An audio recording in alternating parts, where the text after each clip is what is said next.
जोधपुर के शेरगढ़ विधायक बाबू सिंह राठौड़ और केंद्रीय मंत्री गजेंद्र सिंह शेखावत को लेकर चल रही खींचतान अब थाने तक पहुंच चुकी है। केंद्रीय मंत्री ने गुरुवार को जोधपुर लोकसभा क्षेत्र के शेरगढ़ विधानसभा क्षेत्र में कई कार्यक्रमों में शिरकत किया था, लेकिन ग्रामीणों ने शेरगढ़ विधानसभा क्षेत्र में विकास के नाम पर भेदभाव करने का आरोप लगाते हुए विरोध किया। विरोध प्रदर्शन में बीजेपी कार्यकर्ता भी शामिल थे। मामले को लेकर केंद्रीय मंत्री की सिक्योरिटी टीम ने चामू पुलिस थाने में करीब 24 कार्यकर्ताओं के खिलाफ मामला दर्ज कराया। पुलिस की टीम कार्यकर्ताओं के घरों पर गिरफ्तार करने के लिए धावा बोली, लेकिन शेरगढ़ विधायक बाबू सिंह राठौड़ को पुलिस की कार्रवाई की भनक लग गई। मौके पर पहुंचे विधायक की ओसिया डिप्टी से नोकझोंक हो गई।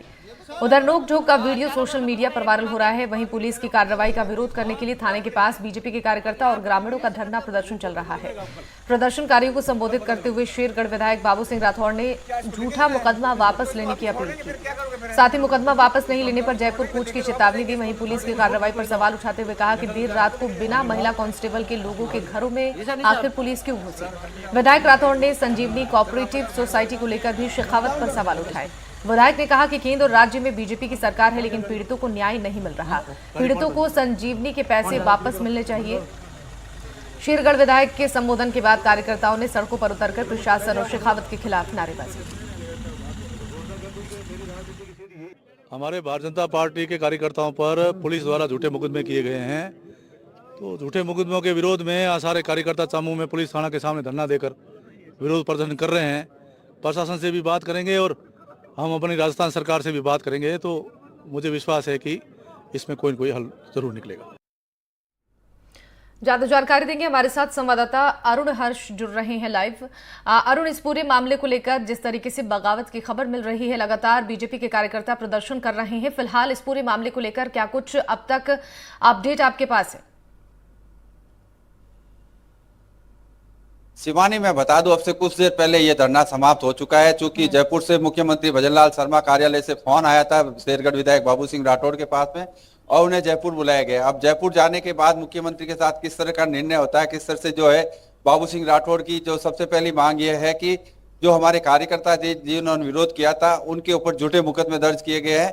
साथ ही साथ कई मुद्दे विकास को लेकर जो लंबे समय से बाबू सिंह राठौड़ आवाज उठा रहे, उस मामले में पार्टी और संगठन किस तरह से निर्णय लेता है, इस पर सबकी नजर रहेगी। लेकिन कह सकते हैं फिलहाल धरना समाप्त हो चुका है और बाबू सिंह राठौड़ है जो जयपुर के लिए रवाना हो रहे हैं। वहां मुख्यमंत्री की मुलाकात के बाद में आगे की रणनीति तय होगी, बाबू सिंह राठौड़ क्या करते हैं। लेकिन उम्मीद जताई जा रही है कि जिस तरह से पिछले कई समय से जो विवाद चल रहा था केंद्रीय मंत्री गजेंद्र सिंह शेखावत और बाबू सिंह राठौड़ के बीच में, अब मुख्यमंत्री के दखल के बाद हो सकता है, संभव है, क्योंकि लोकसभा चुनाव सामने है, तो शायद इस मामले में कोई रास्ता निकले। लेकिन कह सकते हैं पिछले कई दिनों से जो विरोध प्रदर्शन चल रहा था उसको लेकर कल रात को जिस तरह से केंद्रीय जल शक्ति मंत्री गजेंद्र सिंह शेखावत का विरोध हुआ था, काले झंडे दिखाए गए थे और बाद में जब जिस तरह से पुलिस ने जो कार्रवाई की थी, तो फिर बाबू सिंह राठौड़ उसकी पुलिस कार्रवाई के विरोध में आकर खड़े हो गए थे कार्यकर्ताओं के समर्थन में जी। अब मुख्यमंत्री पर जो है सबकी निगाह टिकी है कि वो इस मामले में किस तरह का पक्ष लेते हैं और कैसे कार्यकर्ताओं को राहत मिल पाती है या नहीं। शिवानी, बिल्कुल, देखिए ये कहीं ना कहीं जुबानी हमला अरुण अब बढ़ता ही जा रहा है। संजीवनी कोऑपरेटिव सोसाइटी को लेकर भी शेखावत पर सवाल उठाए गए हैं। इसके अलावा भी साफ तौर पर यह कहा जा रहा है कि केंद्र और राज्य में बीजेपी की सरकार है, लेकिन पीड़ितों को न्याय नहीं मिल पा रहा है। तो तमाम ये आरोप प्रत्यारोप का दौर भी इस दौरान देखने को मिल रहा है।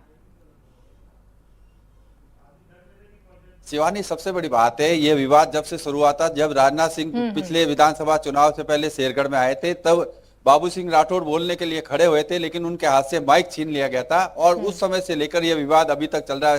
हालांकि विधानसभा चुनाव समाप्त हो गए, बाबू सिंह राठौड़ जीतकर भी आगे, लेकिन जिस तरह से चुनाव जीतने के बाद बाबू सिंह राठौड़ और जिस तरह से क्षेत्र की जनता को लेकर जो आरोप लगा रहे केंद्रीय मंत्री पर कि उन्होंने शेरगढ़ का विकास नहीं किया, भोंगड़ा क्रैश त्रासदी में कई लोगों की मौत हुई थी, उसमें जो राहत सहायता देनी थी वो जो घोषणा की वो नहीं दी थी, सैनिक कल्याण स्कूल जो खोलनी थी, केंद्रीय विद्यालय वो नहीं खोले, तो कई मुद्दे लेकर बाबू सिंह राठौड़ लगातार है जो केंद्रीय मंत्री पर हमलावर रहे। और अब जिस तरह से पिछले दिनों जो प्रदेश के मंत्री आए थे कन्हैयालाल चौधरी, उनके सामने भी शेरगढ़ की जनता ने विरोध किया था। तब गजेंद्र सिंह शेखावत ने यह कहा था कि हमारी पार्टी के कार्यकर्ता है, हम उनसे मिल बैठकर ये सारी बातचीत का समाधान कर लेंगे।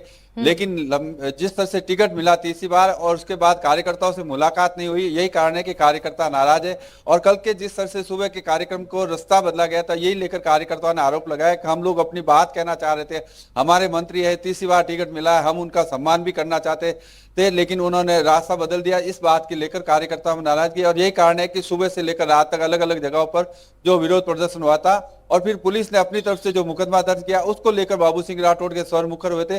और आज के धरने में सबसे बड़ी बात यह है कि संजीवनी घोटाला जो पिछले मुद्दों में नहीं आ रहा था, आज संजीवनी घोटाला भी सामने आया, तो कह सकते हैं कि बाबू सिंह राठौड़ उसको घेरना चाहते हैं। अब मुख्यमंत्री के दखल के बाद यह धरना समाप्त हुआ है। देखना है मुख्यमंत्री किस तरह से इस समस्या का समाधान करते हैं, क्योंकि लोकसभा चुनाव है और पार्टी के संगठन की यह लड़ाई लोकसभा चुनाव में कहीं नुकसान नहीं पहुंचाते। शिवानी। ठीक है अरुण, आपका बहुत बहुत शुक्रिया इन तमाम जानकारियों के लिए। तो राजस्थान में, पश्चिम राजस्थान में तो सबसे बड़ा विश्वविद्यालय है। इसको के कार्यकर्ताओं पर गजेंद्र सिंह शेखावत का विरोध प्रदर्शन के बाद में एक मुकदमा है वो दर्ज करवाया गया है, और उसके बाद में विभिन्न प्रकार की